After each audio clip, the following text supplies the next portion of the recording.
Alessandra Venturini, the holder of the Jean Monnet Chair in European Migration Studies, financed by the European Commission, hosted by the University of Torino. I'm very glad today to open the lecture of the second edition of the Cocumint seminar, Consumption Cultural Good as Driver of Migrant Integration. The seminar is interdisciplinary with contribution by economists, anthropologists, social scientists, linguistic demographer, and by an artist who is very involved in social inclusion. Last year we had Michelangelo Pistoletto. This year we had Marinella Senatore. I'm very happy today to give the floor to Professor Sergio Foa. Sergio Foa is, let me introduce him, even if he is very well known. Sergio Foa is a professor of administrative law at the University of Torino. He has a PhD in administrative law from the University of Milan. He is director of the Master of the Second Level of Public Administrative Law and also director of the Court on Data Protection Law. He also represented the legal year in the Academic Senate of the university. And as you can imagine, he is very, very busy. And so we are very happy that he accepted to be with us. Our interest is also because he is interested. He wrote the first Italian legal book on cultural heritage management, and since then he's interested, is working in this field. And the legal dimension is very important for us because in general we are social scientists, cultural economists that discuss and we don't give enough attention to the legal dimension. So Sergio, please, the floor is yours. We are all very happy to listen to you. Thank you, dear Alessandra, for this kind introduction and for inviting me to this seminar with a significant title, Cultural Consumption as a Driver of Migrant Integration. I'd like to talk about some aspect of the relationship between cultural policies and social inclusion according to public law, Italian and European public law. I draw inspiration from Professor Ayani, interesting observation on multicultural cities commissioned by the administration themselves to testify their openness to the comparison between different cultures within an area, within the same area. The question, the juridical question is who do they like? And above all, is it possible to voting for art? It is a mix of assessment, of assessment concerning skills, taste, style, impact on territory, impact on citizen, etc. Very difficult, this mix and regulated by law. In this sense, the reference to Alberto Garutti, for example, and the need to get in touch with the territory, I mean site-specific art, for example, in order to get to know it deeply is fundamental before making any cultural choice that physically affects it, affects an area, affects a city, a town, landscape, and so on. Provocatively, I can imagine a cultural impact assessment in this regard, similar to the institutes we already know in environmental matters, the environmental impact assessment. We obviously speak on material culture, given that in various legal systems, such as in Italian one, intangible culture is not regulated, except for a reference to the UNESCO Convention. But the Italian law doesn't study the immaterial culture. The reference is close to the Baukultur, or building culture, according to Davos Declaration of 2018, which sees existing buildings and infrastructures, contemporary architectural creation, and cultural heritage monuments, public space in landscapes as a single entity, and refers as much to specific construction methods and large-scale urban developments, both traditional crafts and local skill, and innovative techniques. Cultural Sorry, values. may I ask you a question? So Yes, do you yes, mean sure. that mean that Marinella Senatore, when she organized this happening, this school of dance that she has and bring her, this is not regulated by law because it's intangible. Yes, it's not regulated by the cultural law. There are many laws about spectacle, for example, or single activities, cultural activities, but not as cultural heritage. So we have Yes, many because they don't problems. last. Yeah, they Yeah, don't yeah, last. They're don't just lie. 15 minutes. So after 15 minutes, nothing. Okay, Yeah. I understand. Okay. Thank you. Okay.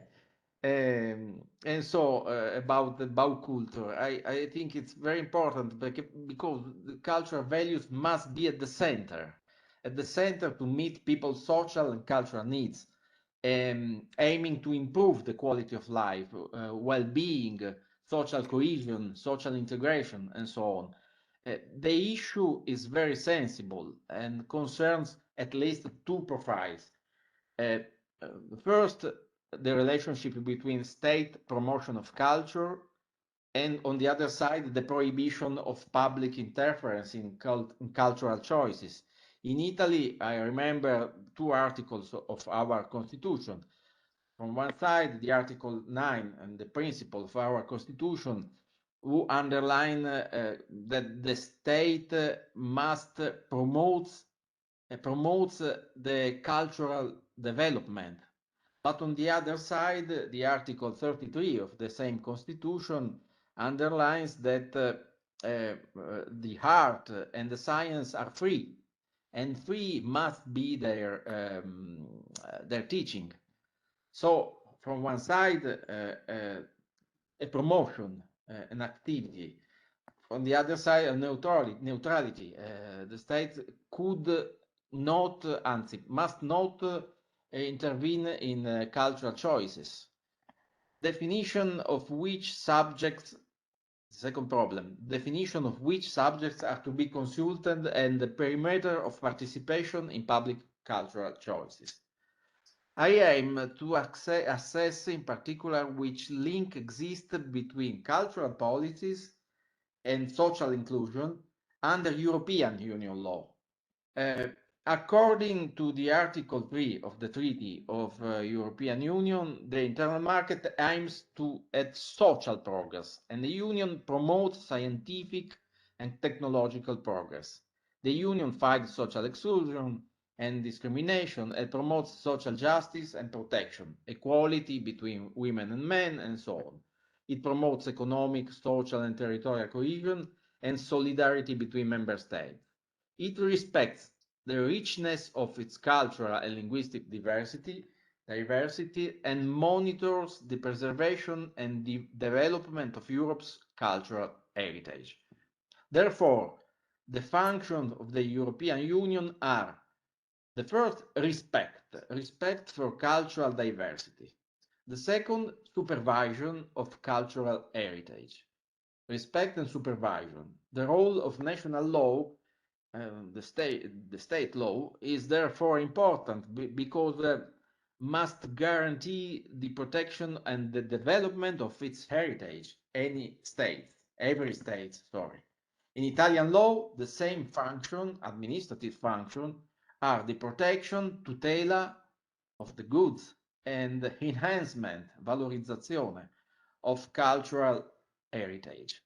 The Union, the European Union, pursues um, its objectives by appropriate means by virtue of the competencies attributed to it in the treaties. In particular, these values are common to the member states in a society characterized by pluralism, non-discrimination, tolerance, justice, solidarity, and equality between women and men. They are reaffirmed and further articulated in the rights, freedoms, and principles enshrined in the Charter of Fundamental Rights of the European Union, the Charter. The Article 6 of the treaty underlined that this charter has the same legal value as a treaty. In particular, the freedom of expression and information and the freedom of the arts and sciences are enshrined in Articles 11 and 13 of the Charter. And with specific reference to culture, the Article 167 of the Treaty of the Functioning of the European Union illustrates the tools available to the community institution to carry out its function. I can remember the fundamental points of these instruments. First point, the Union contributes to the full development of the culture of the member states, but at the same time respecting their national and regional diversities, while at the same time highlighting the common cultural heritage. A difficult balance between cultural diversity from one side, which is a resource, and the common heritage, which must valued. On cultural diversity, I remember the important studies of the teacher and friend, Professor Walter Santagata. Second point, the action of the Union is intended to encourage, to foster cooperation between member states, and if it's necessary, to support and complement the action of the latter in various very heterogeneous sectors. The legal terms are very far from the more precise ones of our national law, but it can be understood that the financial support by the European Union, admitted only where it does not affect market equilibrium, cultural industry, for example, can be added an integration with respect to state action only when it is necessary. It is a sensitive issue because the choices of cultural policies are under the responsibility of the states. So it's a responsibility of our state to guarantee effectiveness choice of cultural protection of our heritage and to enhance our heritage. The sectors concerned are improvement of knowledge and dissemination of the culture and the history of the European peoples. In the Italian language, enhancement of assessment, valorizzazione dei beni, and promotion of cultural activities, promozione delle attività culturali. Conservation and safeguarding of cultural heritage of European importance. We can think of a kind, I have imagined this name, super cultural bond. That is an act, an administrative act that recognizes the European cultural importance of a given asset. Non-commercial cultural exchanges where the rules of the circulation of goods do not apply. Then artistic and literary creation, including the audiovisual sector, the theme crosses that the intellectual property. Third point, towards the outside. The Union and the member states foster cooperation with third countries and the competent international organization in the field of culture, particularly with the Council of Europe, but also with UNESCO and the Organization for Economic Cooperation and Development, the OECD. Fourth point, the Union takes cultural aspect into account in its action under other provisions of the treaties, in particular with a view to respecting and promoting the diversity of its cultures. The concept of cultural impact assessment, which was mentioned at the beginning, returns thinking about the impact on the local territory, urban planning, and other choices on the territory of the cities, for example. Fifth point, the legal instruments to achieve the envisaged objective. The first is that the European Parliament and the Council, in accordance with the ordinary legislative procedure, after consulting the Committee of the Regions, adopt incentive action, but this is important, excluding any harmonization of the laws and the regulation of the member states. The clarification is important because it excludes a process of progressive approximation of the laws of the member states in order to eliminate any technical, administrative, or regulatory obstacle to the free movement of goods. In our case, in fact, we are not dealing with goods, but cultural goods or expression of a culture. They are not goods, and so it's not correct the application of the free movement of goods rules. The council, the second instrument, is the follow. The council, on a proposal from the commission, adopt recommendation that are not binding acts. They indicate and encourage behavior in the member states. For example, I remember a recent recommendation from the commission, the number 1970 of 2021, on a common European data space for cultural heritage, that recalls that member states follow different approaches to cultural heritage and pay varying degrees of attention to characteristics and specific needs of cultural heritage institutions. This is a problem because there are very, very different approaches, and the European Union remember that in order to achieve an effective digital transformation and build trust and strong cooperation, member states should involve all relevant stakeholders in the preparation of the strategy. But the perimeter of the stakeholders, it's not defined by the Commission of the European Union. So we have to find the correct perimeter of the relevant stakeholders to call in this strategy and so on. Then the European Union intervenes in this matter, taking into account the dual nature of the cultural and creative sectors.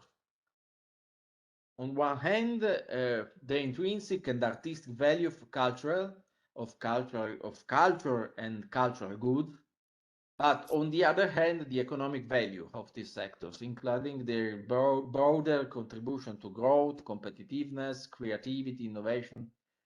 And European programs also take into account the positive impact of culture on intercultural dialogue, social cohesion, and so this is our team, and the dissemination of knowledge. This requires that the European cultural and creative sector be strong, and in particular that the European cultural and creative sectors be strong and be dynamic, given its ability to reach a diverse audience and its economic importance, which also affects other creative sectors.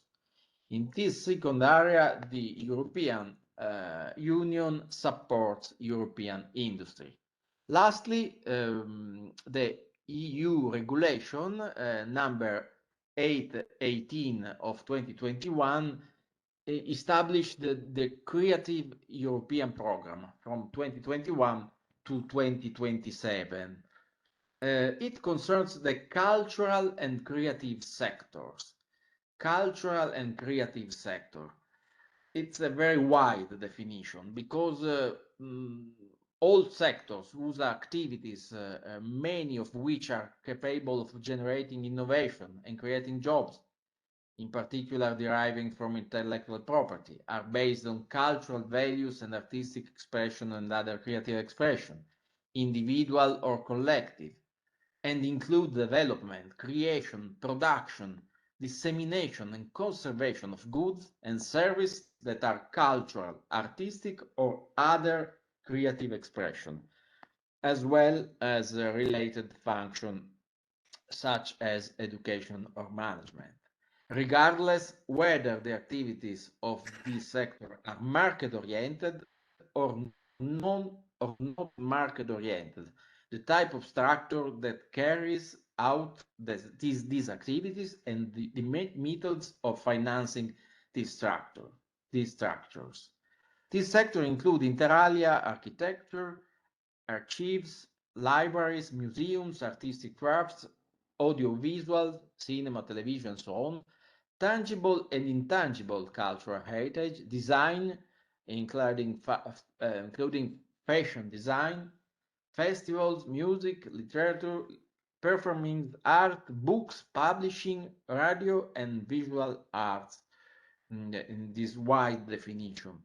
And the European Union intervenes in this matter because the objectives of the regulation cannot be sufficiently achieved by the member states. But because of their transnational character, the extent of the volume and geographical scope of the mobility and cooperation activities financed, their effects on access to learning mobility, and more generally on the integration of the Union and their strengthened international dimension, can be better achieved at the level of the Union, which can intervene on the basis of the subsidiarity principle enshrined in the Article 5 of the treaty. This regulation does not go beyond what is necessary to achieve those objectives in compliance with the principle of proportionality set out in the same article of the treaty. The specific objectives of the program are as follows. I remember only that the most important for our team: enhance artistic and cultural cooperation at the European level in order to support creation of European works and strengthen the economic, social, and external dimension of the European cultural and creative sectors, as well as innovation and mobility, promoting competitiveness, scalability, cooperation, innovation, and sustainability, including through mobility in the European audiovisual sector, promote programmatic cooperation and innovative action in support of all the sections of the program. In this field, promote a diverse, independent, and pluralistic media environment and media literacy, thereby fostering freedom of artistic expression, intercultural dialogue, and social inclusion. At the end of this program chapter, the program supports action conforming to three sections. So the first is culture, the second is media, and the last one is the so-called trans sector. Within the culture section, the aim of promoting social resilience and improving social inclusion and intercultural dialogue through culture and cultural heritage is mentioned. The cross-sectoral Sergio, yes, sorry, I would like yes, to ask, but how much this European legislation, because we know that the European legislation are principle and money. yeah, I'm an economist, so I think they are money. So if Europe is involved, it means that they put at the disposal money. How they affect the real local level? Yes, this is a program which underlines uh, the priority to support transnational cross-sectoral program, and it remembers also the financial endowment, but this financial endowment is uh, unevenly distributed. Yes, um, imagine. be- because at least the 33% of the resources are for the cultural section, the widest. No, the second, sorry.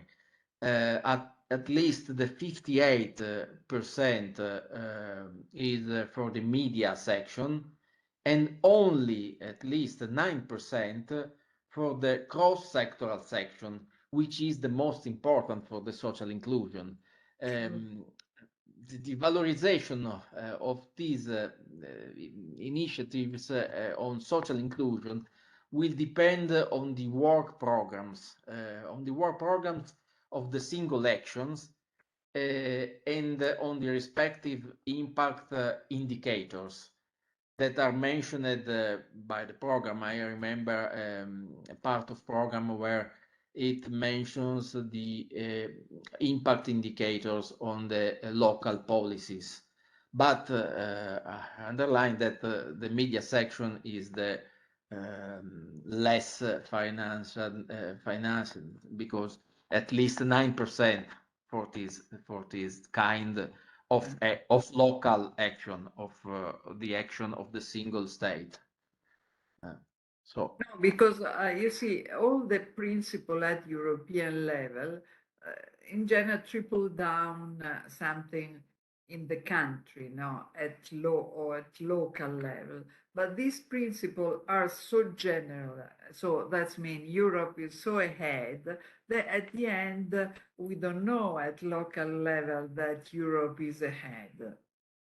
We don't even yeah, perceive that is ahead of this. So I was wondering how this can be by the national law, can be the national law should not go against the European law in this way, but it can be not implemented.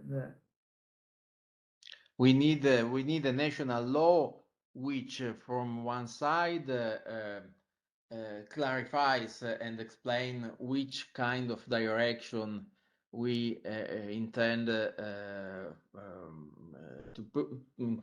promote. Yes. On the other side, that organize the administrative function to carry on these aims of the program, because it's very general, and it's difficult to understand in this phase, in this beginning of the implementation, um, which direction are prioritary to follow. I mean, so we need. It's sure we need. Because on the A, one hand, we have the museum, like the Egyptian Museum, yeah, who by themselves implement policy to inclusion. On the other hand, we have and many cultural institutions that have a program, educational program that try to include. On the other hand, there are the third sector, all the people that act in this sector, they try to open to arts, but there yeah, is not. So, but this is all benevolent. No, yeah. so or One of culture. in One of the indicator, if I remember, if I do remember, is the quantity of partnership between the public and the private sector, for example. that we can build if the number, the quality of the partnership that we can build in this sector. But it's not clear, for me, it's not clear which kind of partnership the program requires. And so this is another question for the law. Which kind of partnership between public and private sector we need to build to foster this kind of action? It's a problem. It's a juridical problem also too. For sure, it's a cultural problem, and is a financial problem because organize everything has a cost. So it depends how the resources are allocated locally. But for the third sector, I think is a problem of money, but also of culture. They should be more open to the creation of soft skills, which are much easier, or this cultural acculturation, that mean of the foreigner, that foster the social inclusion, the cultural inclusion, that the social inclusion, the economic inclusion. On the other hand, the museum has many costs, and so organizing program of inclusion is not like organize an exhibit, because an exhibit people can pay the tickets, and this is a source of funding.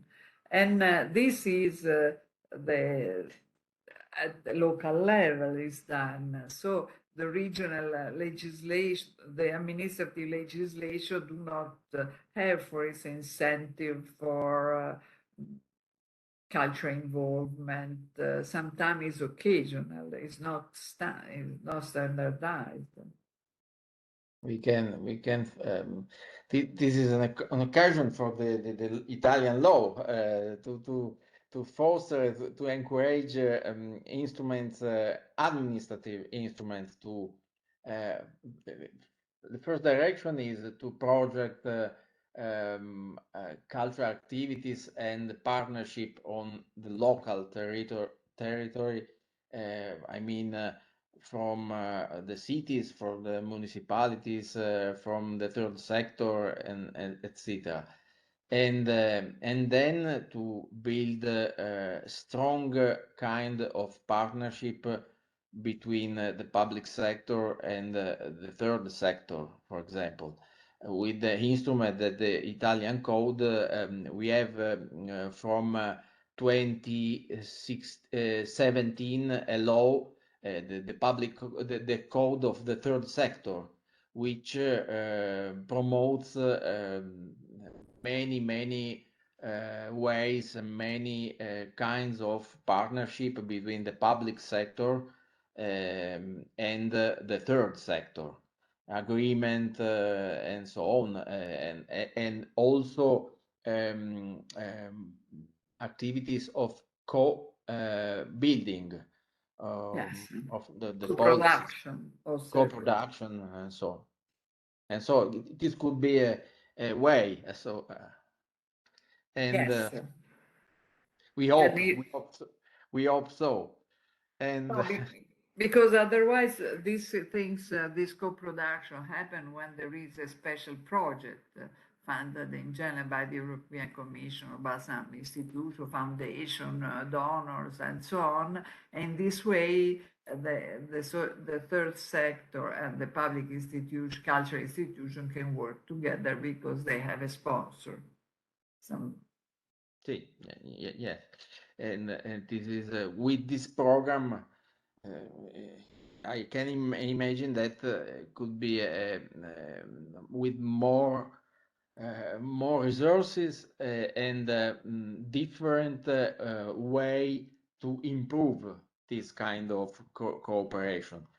The administrative law is exists in the sector, and I remember the law number 117 of 2070, the code of the third sector.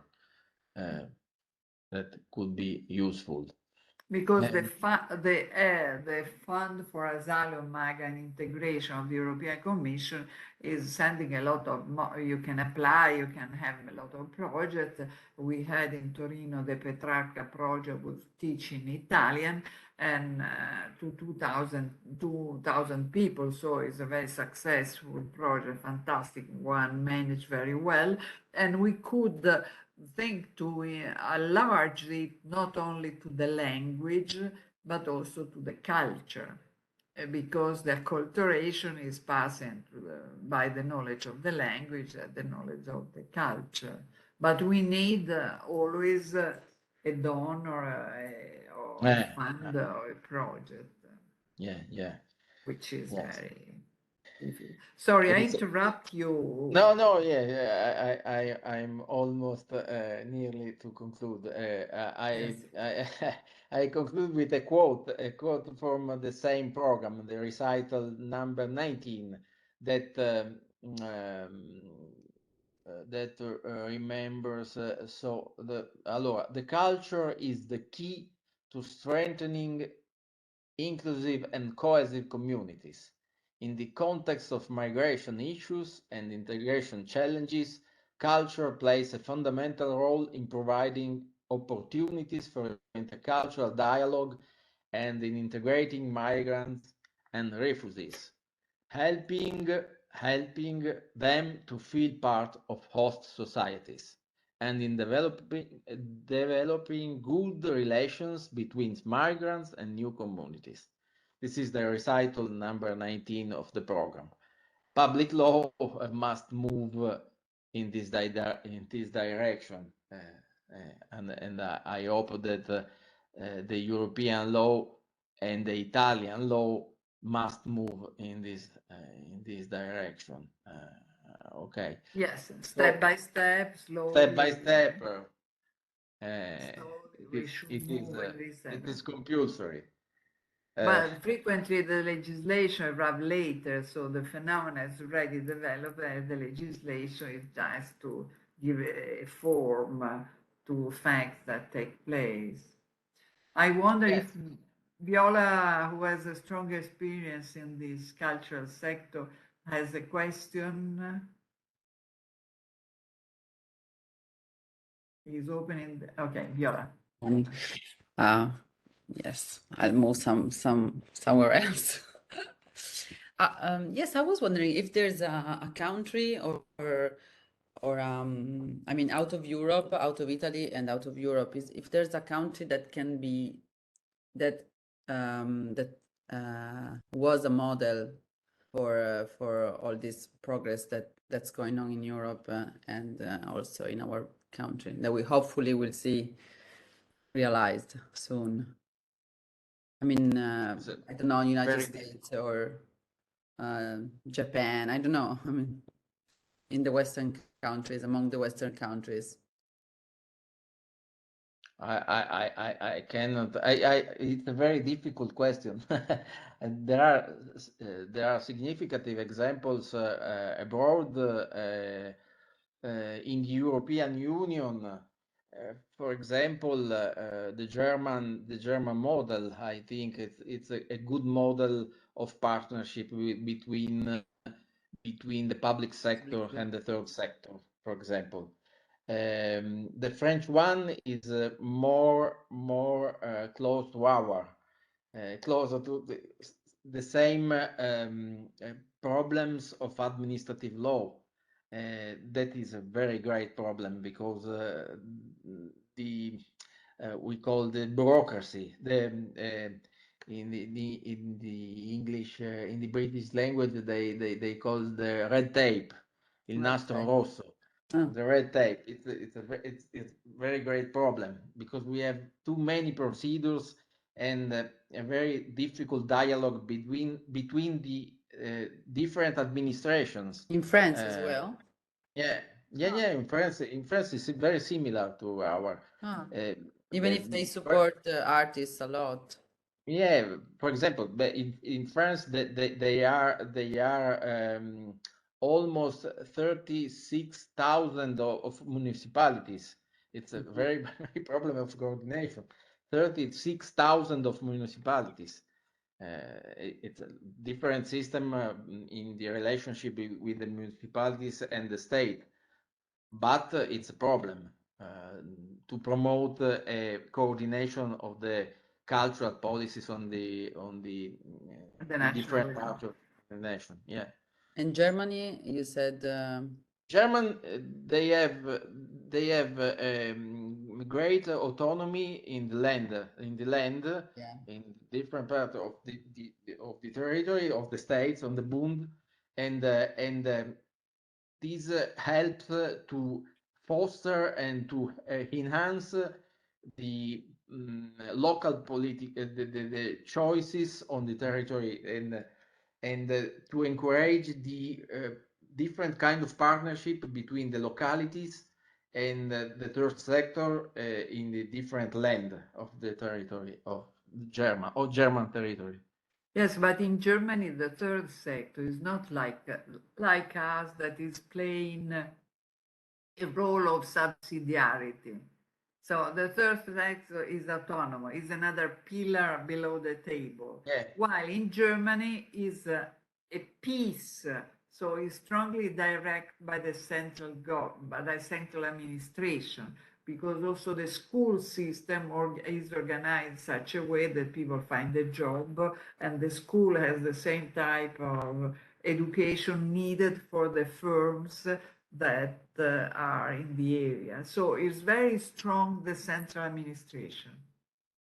So the third sector is like, in a certain way, dependent, is coordinated by the public administration when they are enabled, for instance, to take care of all the asylum seekers that they got now in 2016.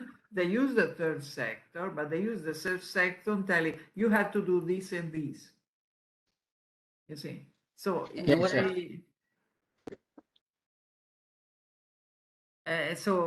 we are back to the function of the state, no? To the function of the administration, public administration, and so on. And what about the UK system, for example, that now it's out of Europe, but I mean, it's a close example, maybe. Yeah, different system, legal system, deeply different, different. Okay. Yes. Very deeply different, because there are common law, different respect our civil law. There are there is a system which the public sector is strong, but with a different structure in the relationship between the central states and the localities and the municipalities. And about the cultural choices, there is a large and wide space left to the third sector. Also, there is a large differences according to the area, because given that it's managed, you see, we think the UK, England, London, but instead UK is made of small villages with local, very different, yes. Very different, where integration is not a priority. They voted Brexit. Yeah, by the way, yeah. By the way, not London. It's a wide issue. Roberta, do you have a question? No. No. It's so difficult, the legal section. Yes. Honestly, it's really difficult. It's very difficult. Yeah, it's very difficult, and the administrative law more difficult. Yes. However, if we want to understand something which is not remaining in words, wishful thinking, and so on, we had to know how it can be implemented. So we should be more knowledgeable of the local legislation and how the local legislation is implemented. That is the reason why we appreciate very much the contribution of lawyer to this debate with us. Thank you. Thank you very Thank you, much. thank you, Sergio, very much. And I hope to have you again next year in the seminar with something more specific on a specific subject. We'll try to organize for next year specific project on which we would like the contribution of colleagues of different discipline, so we can try to see the legal problem in implementing something, so the anthropologist one, and so on and so on.